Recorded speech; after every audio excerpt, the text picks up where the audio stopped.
Hello, this is Christian Okoye, former Kansas City Chiefs. You are listening to Grilling Truth.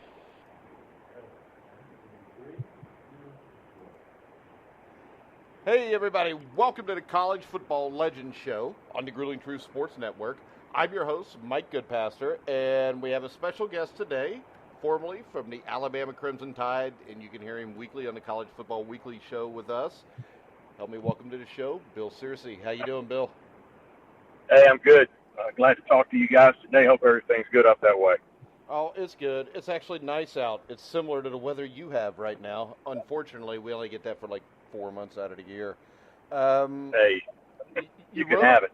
You wrote a book called High Tide, a story of football, free fall, and forgiveness. What led you to want to write the book? Well, actually, it wasn't even my idea. I wish I could take credit for it, but I had been on a TV show, and an author that lives in Chicago and her literary agent that's in Pennsylvania saw the show and saw my episode, contacted me and thought that it would be a great book, and kind of persuaded me after about 6 months to a year of talking that we should put my life down in print. So I went for it, and I didn't think anybody would be that interested, but it's gotten good reviews thus far, and so I'm really glad I did it. It's a great book, and what makes the book even better is knowing the way you are today, the person you've become, to see what you went through and how you've kind of turned your life around. And I would imagine part of the reason for writing this book is for other people who have had similar problems. Yeah, absolutely. And I mean, I can truly say that that was the one reason I told them that I would do it, was that hoping that it would help someone else maybe going through the same things I put myself through, or maybe someone had a family member or a friend. And that kind of covers all bases, because I've never met anyone who doesn't know someone or know someone who knows someone that went through the same thing I did. So I think it has. People have told me that it's helped them in their situation and helped them get better and give them a little hope. So I think I think we're succeeding in what our purpose was.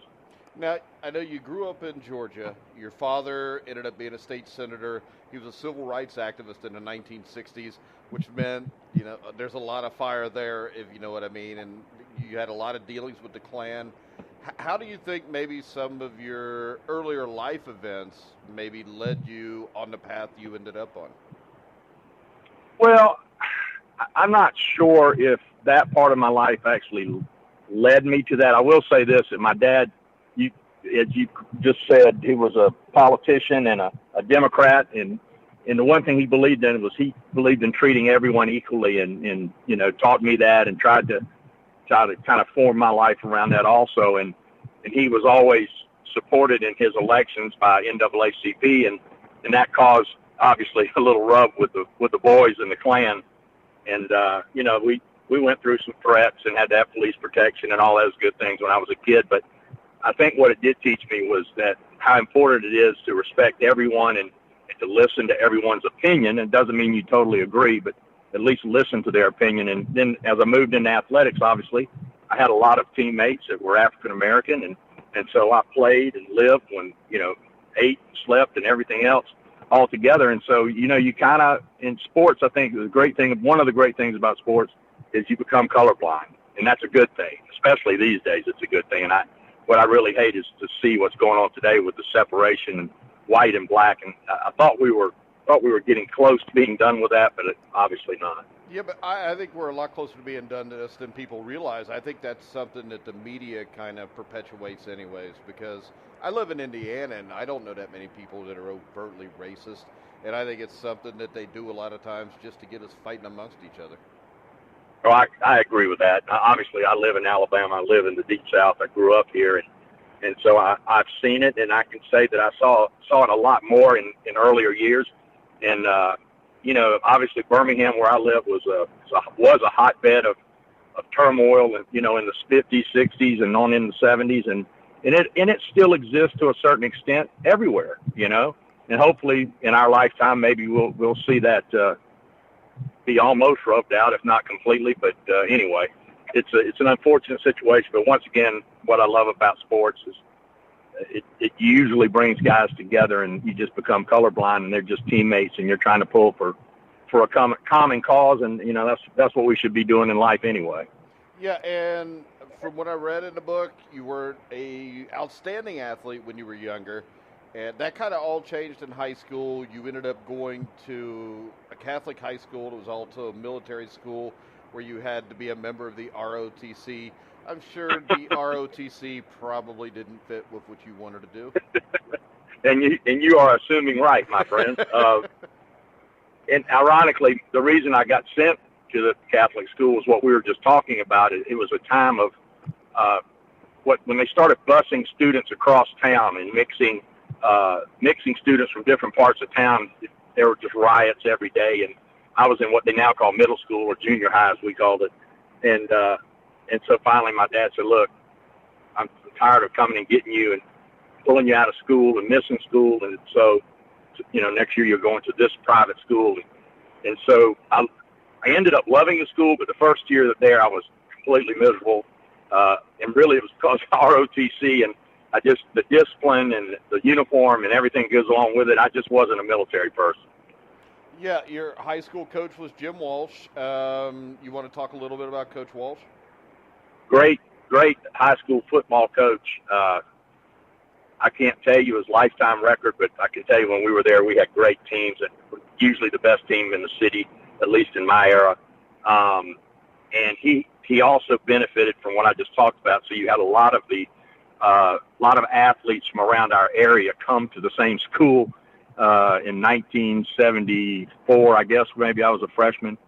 So you got a lot of guys of all races, all ethnicities, come to that school, and we all ended up there at the same time. And it was a great time to be a football player. It's Benedictine Military School is the school. Coach Walsh played football at Auburn, which goes obviously totally against me. But at the time, I was a Georgia fan, so it didn't really matter. And he was a wishbone offense coach, and he knew how to do it, and knew how to teach that option. And we just had great football teams. And he's very well known and revered in Savannah and the state of Georgia as being a great high school football coach. All right, and then when you get to your senior year, you've obviously turned into a hell of a football player. You got all these offers, and one of my favorite parts of the book is South Carolina, where you commit to them, but you ask them if they can keep it quiet so you can keep flying around the country. I mean, that's something I would have done. Yeah, maybe I did something there that people weren't doing back then. I don't know, but I didn't intentionally. It didn't intentionally do it at the time, but I asked them because it was very early on, and I asked them if they would just, I committed to them verbally, but said, please keep it quiet. I want to make all my recruiting trips. I'm 17 years old. I want to see all these colleges, and at the end, I'll sign with you. Well, things changed, and I started making all these recruiting trips and came to Alabama, and my first Alabama game, and I saw them beat Clemson 56-0 in a night game in Bryant-Denny Stadium, and I was hooked. And ever since that time, night games there are still my favorite. And then of course Coach Bryant was here, and I felt like I had the best chance of winning a national championship by coming to Alabama versus the other schools. So, unfortunately, I wasn't wise enough to tell South Carolina before it came out in the paper that I was coming to Alabama. So they read it in the paper, and then I quickly got a call from the head coach, a gentleman named Jim Carlin at the time, and I made the right decision. And years later, I saw him, and he told me I made the right decision. And he said he would have gone to Alabama too. So, it definitely worked out the right way. But Coach Carlin, ironically enough, we ended up both living on Hilton Head Island, South Carolina, many years ago, and we used to run into each other. And every time he'd give me a hard time about leaving him out in the cold. But good man, but his football team just wasn't Alabama. Yeah, so you played for Bear Bryant, who I think there's no doubt he's the greatest college football coach of all time.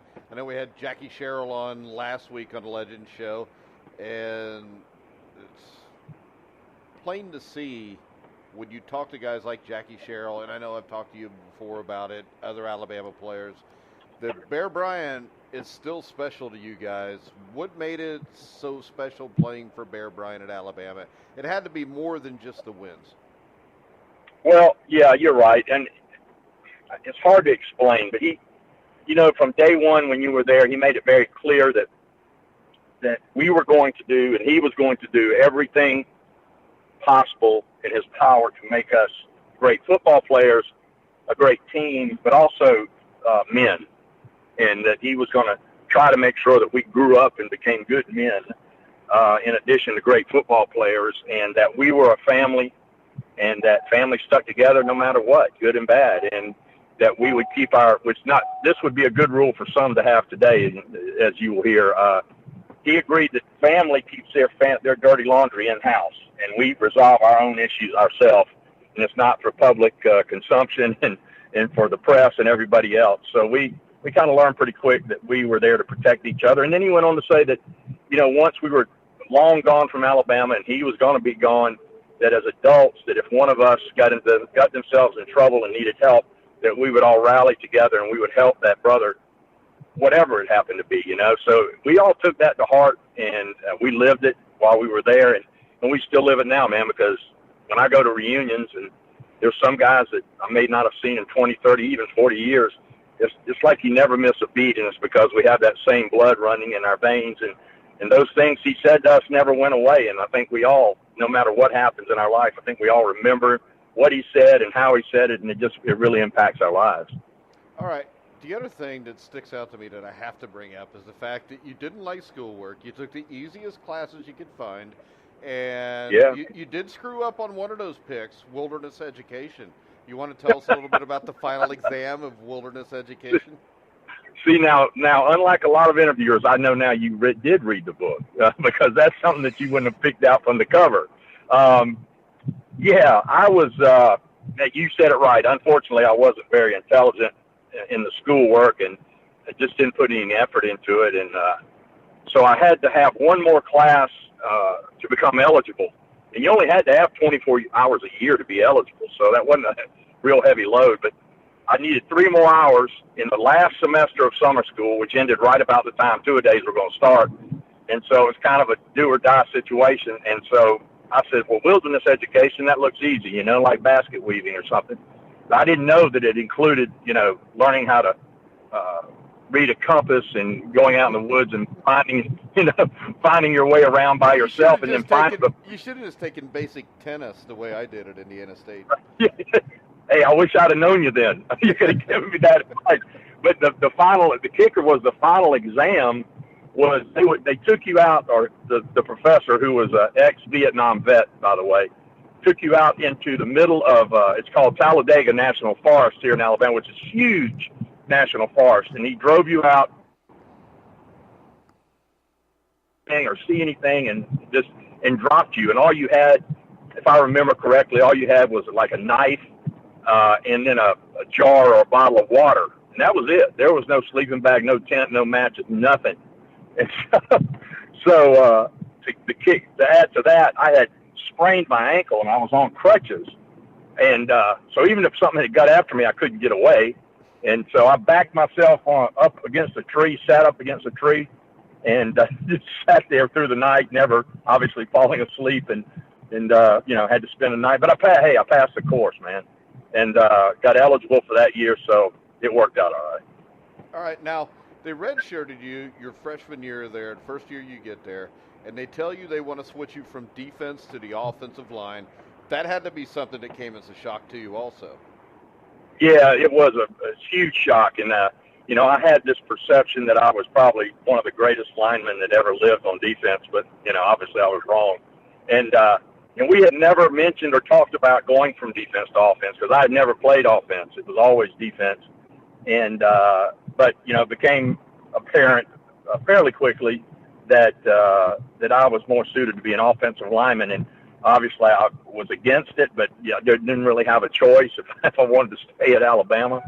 So they moved me to offensive guard, and so I spent a redshirt year learning how to be an offensive lineman. And after that, here's the great thing is I didn't realize it at the time, but every day as a redshirt at Alabama or anywhere else, you're practicing against the number one defense. And so I was learning how to be an offensive lineman against the number one defense or number two or whatever it was at the time in the country. And I was practicing and learning how to block a bunch of guys that were going to be in the NFL in the near future, and they were going to be really good NFL players in the near future. So the way I got trained was thrown into the fire, but, man, it turned out, it was for the best because I learned how to be an offensive lineman pretty quickly. And then the offensive line coach I had was a guy named D. Powell. I got to say this. Coach Powell was one of Coach Bryant's players at Texas A&M. He was one of the Junction Boys. All right. And he was a walk-on the Junction Boy team and became a captain. So that gives you a little hint of what kind of guy he was. And so we had a great coach. Anyway, it all turned out great because I would have never done much at all as a defensive lineman. All right, 1978, you became a starter, but it seems like you constantly were getting demoted and then brought back up to the starting team. Do you think maybe there was some self-sabotage on your part? Oh, yeah, no doubt. It was always something stupid on my part, whether it was a breaking curfew or a bar fight or just, something silly, and it's the same thing today when I see guys doing what I did and I'm saying, boy, that was really stupid. Then I remember I've done the same thing. So yeah, I did. I sabotaged myself. I'm sure blamed everybody but me, but, played off and on, like you said, 78, 79. But just seemed like I could do the wrong thing right at the wrong time. And so really didn't become a solid starter, I guess you could say, until 1980, my senior year. All right, and 1980, the thing interesting about that is you had your scholarship taken away in the summer or the spring before that season. I did. I went into the winter of 1980 with the mindset that this year I'm going to do it right. I'm going to do everything I'm supposed to do, and I'm going to be a leader and all those things. And I did. I did that, and I had a great spring training. I came out of spring as a starter, as an offensive guard, and so I felt really good about what I had done.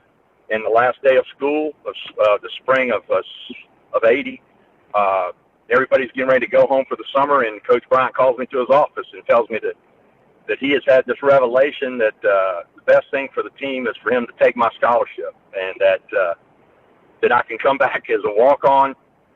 But, he says he doubts I'll do that, but I'm welcome to come back as a walk-on. If I want to stay, I can live in the dorm until two-a-days start, until, as he said, until the players come back, and then I'll have to find a place to live. And I know now, obviously that I know what he was doing, but at that time I didn't. Very angry.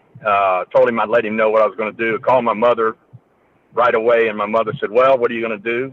I don't know. She said, well, let me make it easy for you. You don't have a place to come back to, so you need to stay in Tuscaloosa. And so I stayed, and I started two-a-days as a walk-on. Started at the bottom of the depth chart as low as you could go, and over time, gradually working my way up during summer camp until at the very, the last day or last couple of days of camp, I was a starter again, and was awarded my scholarship back the last day of summer camp before we go into the regular season. So it was quite an experience. All right, so I know you only got a few more minutes here because you got to get back to work. The thing that struck me about this book is the way it started. The first chapter basically tells about what I would guess would be the lowest point of your life in July of 2005 when you broke into your own house. Yeah. You want to talk a little bit about that? And really, since we've only got about 5 minutes left, what all led to that? Was this something that happened after Alabama, after you were playing professional football, or was this something that happened during that time? What happened was it started probably long before. I mean, it probably started in college, I think, and just continued on. It gradually got worse as I got older and went through different stages of life. But what happened was obviously abuse of substances, and until the time you talk about in the book, when I'm arrested. At the time, I'm not living in my home with my wife and my child, and I'm living on the street, and I'm looking for a place to crash because I'm sleeping on the street. And I knew my wife and son were out of town, so I broke into my own house and stayed there for 2 days. And then, they pretty quickly figured out it was me because I wasn't a very good burglar. And I had come to see my son when they got back home, and the police were waiting on me and took me to jail. So it was as a result of kind of a culmination, as a result of a lot of bad decisions, a lot of stupid decisions, and a lot of abuse of all kinds of things. And that's kind of when things started turning anyway. All right. You want to tell everybody what you're doing today? Yeah, sure. I work for an oil company in Birmingham, Alabama, Dutch Lubricants, and I've been working for them for about 4 years now. And I'm a salesman, and we sell different lubrication products and greases and things like that. So I spend my day calling on customers and trying to find new ones. But life has changed. I'm not going to tell too much because I want you to read the book, but things are much, much better than what is described in the book, and everything is now absolutely headed in the right direction, and some things are are in the right place. So I hope people check it out on Amazon. It's available on Amazon. High Tide: Story of Football, Free Fall, and Forgiveness, and the title tells a lot. Yeah, and it's a great book. I mean, I've probably read 10 books that were sent to me over the last year and a half, and yours is one of my favorites, if not my favorite. Looks like you're an actual writer, Bill, when I read it. Well, are you like me and just have really good editors? Kelly Whitman Gentleman co-authored with me, and her name's on the book too, and she's a really good writer. And so I guess I'm a pretty good storyteller, maybe. And of course, she helped refine and put it down where other people could understand and read it. And so I enjoyed the process. I'm hoping to maybe do another one here, maybe in the near future. But I enjoyed the process. I still enjoy hearing people give me feedback, even if it's not so great. And that's the other thing I want to say is if you do read it, please go on Amazon and do a review. It's up to you what you put, but I like to see the reviews, and it gives me ideas about what to do later.